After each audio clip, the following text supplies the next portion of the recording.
आणि आता तुम्ही ज्या सरांबद्दल हे सांगताय, हा. मी भावे सर म्हणते, कोण आहे ते भावे सर? भावे सर निर्भय महाराष्ट्र पार्टीचे संस्थापक अध्यक्ष आता आहेत. तुम्ही जी टोपी ही आता टोपी जी अभिमानानं घातली- मिरवताय हो हो किंवा हीच टोपीवर टोपी. काय लिहिलंय ते दोन्ही बाजूला सांगा का हा, जरा? आपल्या प्रेक्षकांना सांगा. टोपीवरती एक मी सांगते, टोपीवरती हे बघा इकडं निर्भय महाराष्ट्र पार्टी लिहिलेलं आहे आणि एकीकडून जनताच मालक लिहिलेला आहे.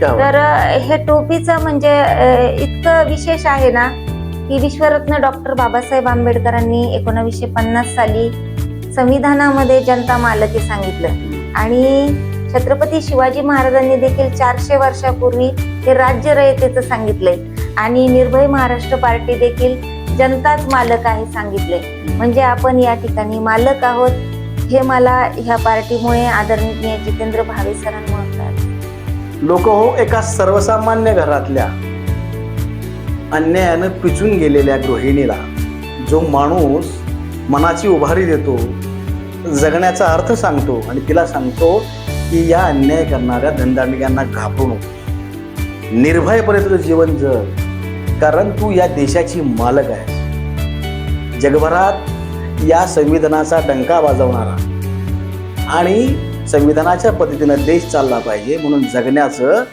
अग्निहोत्र मांडलेला पुढारी म्हणजे आदरणीय जितेंद्र भावे सर.